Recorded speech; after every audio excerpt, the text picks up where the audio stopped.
టీవీ2 భక్తి ప్రేక్షకులకు స్వాగతం. నిత్యం మనం దీపారాధన చేసేటప్పుడు ఎన్నో సందేహాలు ఉంటాయి.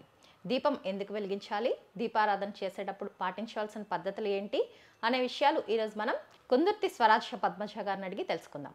నమస్కారం మేడం. దీపారాధన ఎందుకు చేయాలి, దీపారాధన చేసేటప్పుడు ఎలాంటి పద్ధతులు పాటించాలి?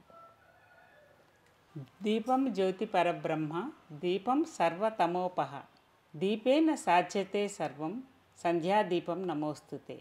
దీపం అనేది మనలో ఉన్న జ్ఞానానికి చిహ్నం. అజ్ఞానం అనే తిమిరాన్ని పోగొట్టేదే జ్ఞానదీపం. కాబట్టి మన జ్ఞానానికి ప్రతీకగా దీపాన్ని ముందుగా వెలిగిస్తాం. అసలు విషయానికి వస్తే మనమందరం మన హిందూ సాంప్రదాయం ఆచరించే మనమందరం కూడా అగ్ని ఆరాధకులం, అంటే సూర్య ఆరాధకులం. కాబట్టి మనం అగ్నితో ముందు ప్రతి కార్యక్రమాన్ని ప్రారంభిస్తాము. అలాగే శుభకార్యాన్ని ఏదైనా చేసేటప్పుడు, భగవంతునికి పూజ చేసేటప్పుడు ముందుగా దీపాన్ని వెలిగించడం అనేది మన సంప్రదాయం. సరే, దీపాన్ని ఎందుకు వెలిగిస్తాము అన్నది ఇక్కడ మనం ఒక విషయాన్ని తమాషాగా చెప్పుకుంటే, మనం ఇప్పుడు కంప్యూటర్ యుగంలో ఉన్నాం.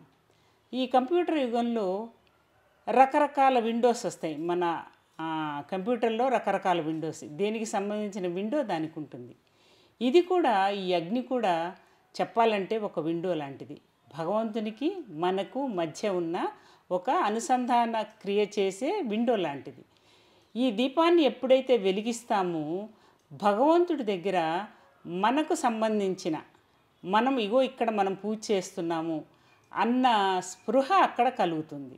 మనకు భగవంతుడు వచ్చాడు అన్న స్పృహ మనకు కలుగుతుంది. కాబట్టి ముందుగా దీపాన్ని వెలిగించి మనం భగవద్ ఆరాధనకి సంసిద్ధులం అవుతాం.